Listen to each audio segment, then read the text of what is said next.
back here once again with the 10 horsepower Tecumseh powered MTD Snowflight 33-inch snowblower, snow thrower, whatever you like to call them.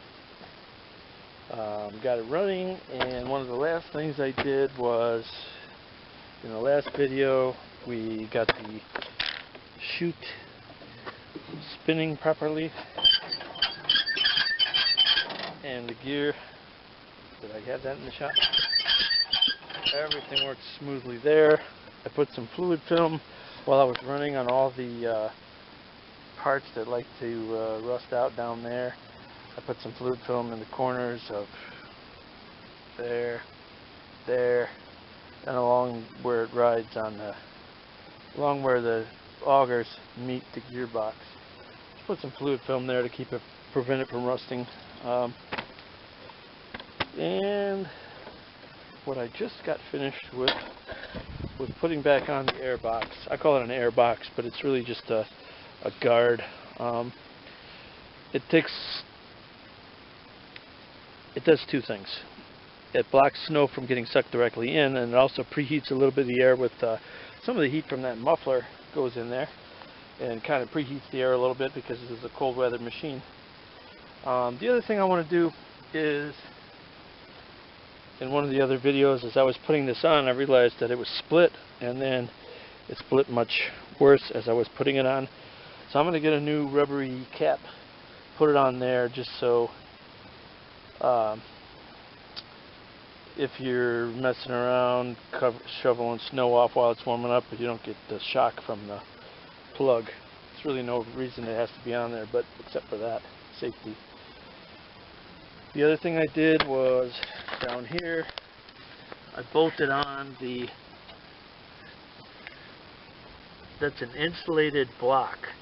One wire comes from the coil area, coil and points area, and this wire goes to the handlebars. That wire, one attaches to ground. Now I don't know, this switch is very crusty, so I might have to just replace it, but all it does is when it's off, that wire goes to the ground. When it's on, that wire is insulated. Whether it's working or not, I don't know, but I hooked it back up how it was when I got it. And like I say, these switches, when they get out in the weather like this and they've been sitting out, they may or may not still work, but that'll be the next thing to see if that works once I get the new boot put on there. Okay, what I'm going to be using for this project is just a universal spark plug boot. This particular one, I don't have any part numbers, but it's from Rotary, which is an aftermarket manufacturer. Just anything will work. Doesn't matter brand. No need to buy a name brand on something like this. Alright, I'm going to take this old one that I put on just the other day. It's not really old, but useless. Basically peel it back. I could just clip it off and call it a day, but actually, why not? We don't need that extra length.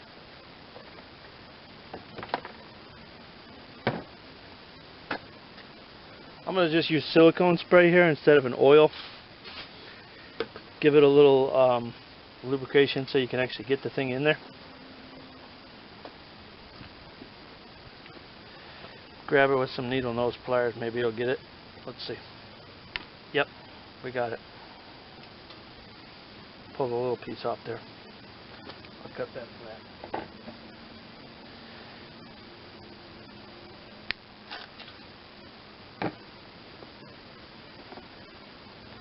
This, as I showed the other day, there's a little spike that comes up from the middle. Put it so it's about to the flush end. Spike it down. I just take 1/2, fold it over. I'm sure there's 50 different ways of doing it the right way. And then pull the boot back up on.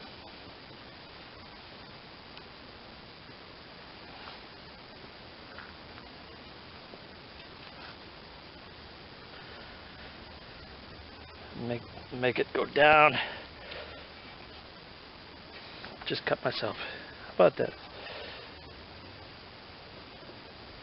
I'm pushing and pulling on the wire a little bit to try to get that to go down in where it needs to go.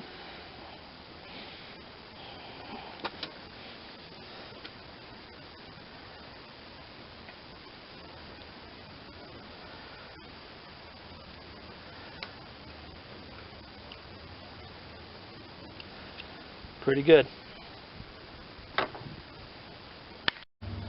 And then just work it around so it's facing, so the hole is facing straight up and down, so the plug can go right into it. Perfect. Now we got a good insulated boot again.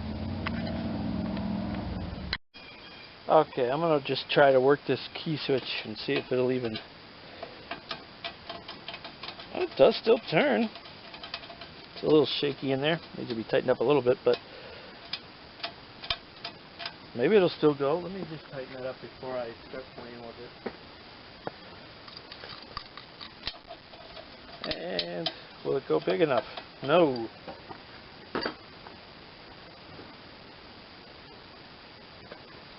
How about wrench number 2? No.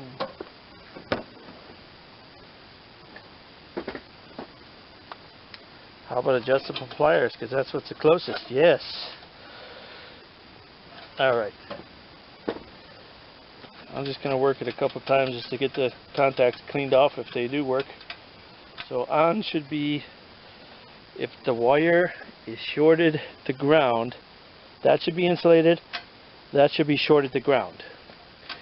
So on should be insulated. Let's see what we got.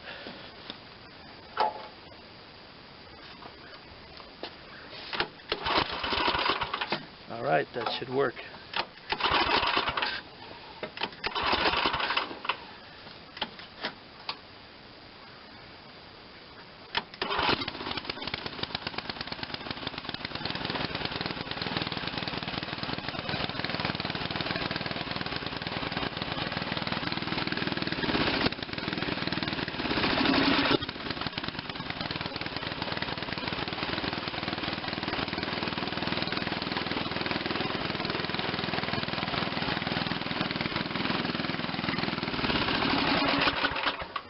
Who would have thought that old switch still worked?